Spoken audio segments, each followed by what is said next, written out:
This is the point where I tell myself, Lord Tiarella, it's time to move on, forgetting the things of the past and pressing forward the future. I was stuck in the blame game for a very long time. And I was just beating myself up a lot because I felt like, as a health professional, I should be able to detect that I had breast cancer, or actually understand the symptoms and all of that. But that was not my case. Mine was what they call atypical symptoms. So, if you're here and you're new to my channel, welcome. I'm talking about my journey conquering stage 4 breast cancer. This is not a pity party platform. Not at all. Zero negativities here. It's all positive vibes, and I'm sharing this for purposes of awareness. Okay, and so that also you would testify with me when my testimony is complete. So today I decided to just bring out, because some people, if not a lot, might be in the same situation, right? When you talk about breast cancer, you talk about breast self-examination, there are signs that you look out for. There are signs, that the breast is that the signs that the breast shows, the nipple, the breast tissues itself, that are obvious. Sometimes it's just what you call like orange bark, which means that it's dented in, like it doesn't look okay, or you're having discharges, or there is pain. Now, in my own case, I do self-breast examination, and according to the doctors, which I knew myself, I had what we call fibrous breast. So when your breast is very dense and fibrous, it just looks as if there are lumps, but it's actually no lumps there. But the reason why I never had concerns for myself for very long years is because it's the same on both sides. It's not like there is some fibrous tissue in one aspect and no. So that was one of the things, that you look at for lumps, right? Again, like I said, it wasn't typical at all, the symptoms that mine presented with. And if you have been following my channel, you would know, you'd have heard I've talked about it a lot. But I just wanted to be very clear and very elaborate on these symptoms issues, so that every female in your life, and if you're a female watching this, you'd know, pay particular attention to some of these things, because not to scare you, but just to equip you to take action early enough, right? So in my own case, I didn't have any of that. No breast discharges, no changes. If you know, my skin is popping, and that's how, like, everything is normal. Everything was looking nice, as it should, like a normal breast. And just after I finished breastfeeding my youngest child, I started to notice the pain. And again, the pain and the lump that I felt is not typical. The pain was not even in the area that you would expect, like around the nipples or right in the center. It was close to my chest, like it was literally on my chest.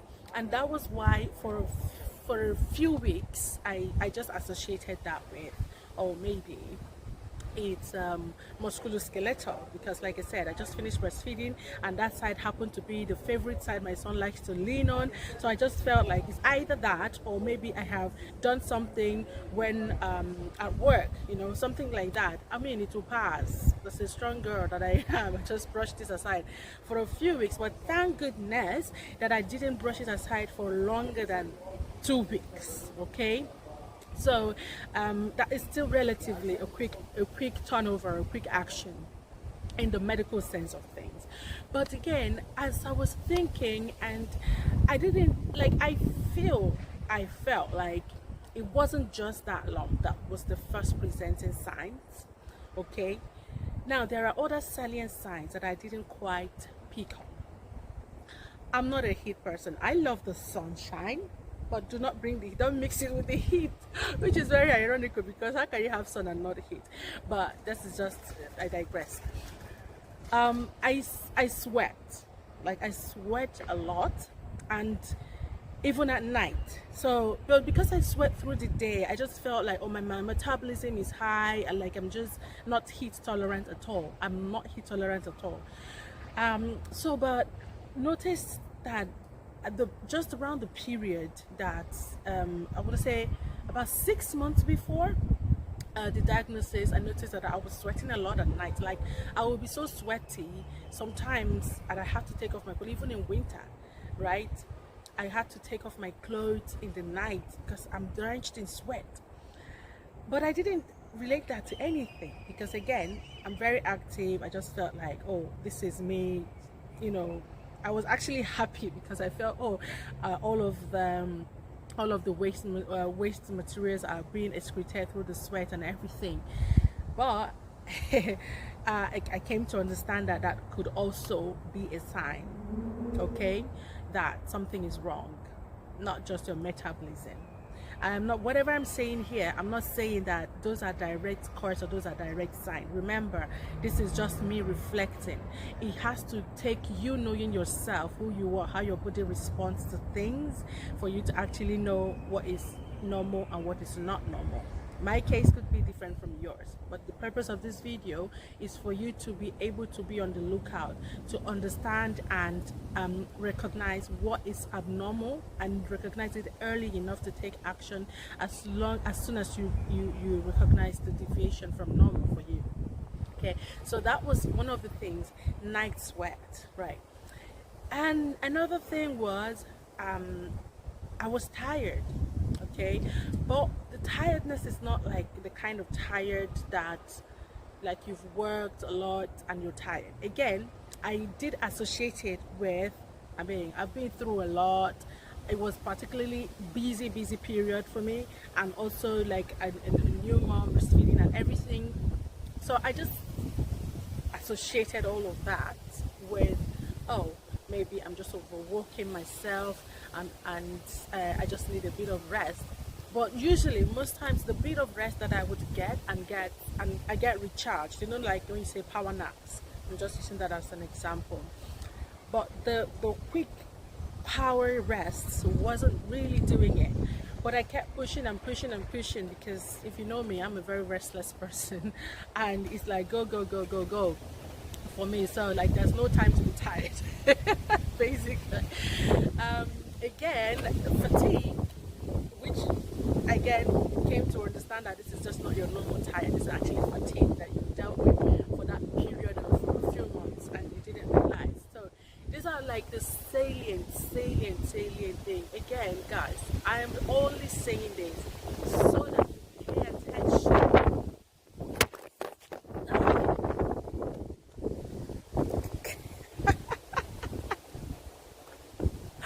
Oh, the outside space is great, right? But it comes with these challenges. So enjoy the whole package. So the actual reason I'm saying this is that you pay attention to your body, because nobody will know your body more than you do. Not even the medical people will know your body more than you do. And if you notice anything, especially if you're in the United Kingdom, okay, if you're here and you notice anything, I realize that because the system is very pushed, right? The system is taking on a lot. Sometimes working in A&E, the regular phrase, you know, would be, oh, it might be nothing, just go back. If it gets worse, come back. I want you to push to, if you notice that there is something wrong, either push through your GP or push through A&E, but whatever you have to do to get yourself properly checked out. It's better that you checked it out and it was nothing than, oh, to hear, I'm sorry that it was late, God forbid. I wouldn't wish that for anyone. Okay, so I am going to show you how to do self-breast examination. Okay, and I hope that you can do this and you can teach, show anyone who you care about who is a fit. So to perform self-breast examination, you might see it as DSE as well. So self-breast examination is where you yourself as a woman check yourself out. Okay, and how to do this? You stand in front of the mirror, naked, I mean topless, right, without bra as well. And first of all, you look through your breast, look at your breast, look at the, check for physical features. Is there anything that you can see that is not normal, normal skin? Is there any discoloration that is not normal in any other part of your body? Is there any denting? Is there any orange peel sort of surface? Is there any discharge? Is there any pain? Even before. And then when you have just looked around, you raise up your hand, raise your hand, and again check, right? Physically observe the symmetry. Is one excessively larger than the other? Because sometimes, some breasts are, in some people, larger than the other in some other people, right? So you need to find out, is this normal for you? Is it bigger? Is it way plumpier than the other place, than the other breast? And when you have done that, check also for symmetry. Symmetry is the sameness. So in terms of level, in terms of shape, size, all of that. And you can also do that putting your hand on your waist like this, and just to check, to open up your chest better, and to also help to uplift sort of the breast so that you can see better. You can arch your back like this. Again, when you've finished doing that, the next step is very important. Put your hand up, and in a circular motion, go from your armpit and do this. Like, see, I'm using my my fingertips, but not just this. Make sure that it's flat and it's covering a wide area, because that is how you can actually feel if there is anything. And you do that. Notice that I'm going in circular motion, so keep going, circular motion. You keep going, don't miss any ring. Sort of just assume that you're going through a ring, and as you're doing that, keep going until you get to the nipple. And when you get to the nipple, gently press and to see if there is any discharge from the nipple. And after you've done that from one side, repeat the same on the other side. It's important that you do this, especially if you're still menstruating. Do it after your menstruation, because coming up to menstruation, there are normally changes that happen in the breasts. Okay, do it after your cycle, so for a better result. Okay, and it's advisable to do this at least once a month, right? But you can do it, I'd advise people who are menopausal. So if you're no longer menstruating, that means that your breasts is maybe the consistency is constant, sort of. So you can do that more than once a month.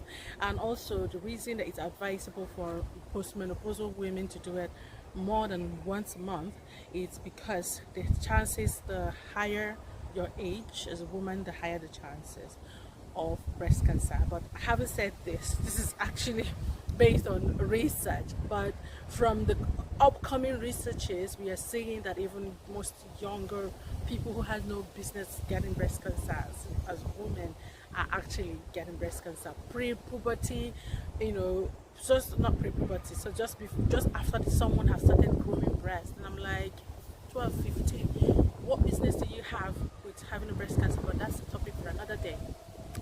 So I hope that you learned. Share this with your female people that in your life, mother, sister, wife, daughter, anyone that you care about watching this, because this is very important. I hope that you learned one or two things from the breast self-examination that I have just shown you.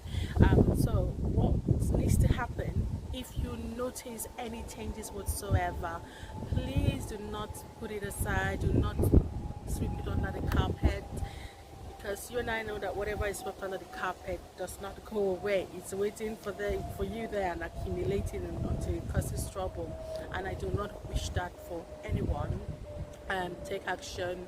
If you're private paying, straight up, have it checked out. Like I said, it's better for you to check it out and it's nothing, than for you to sweep it under the carpet and then it blows up in your face. And I hope that this video today has been helpful.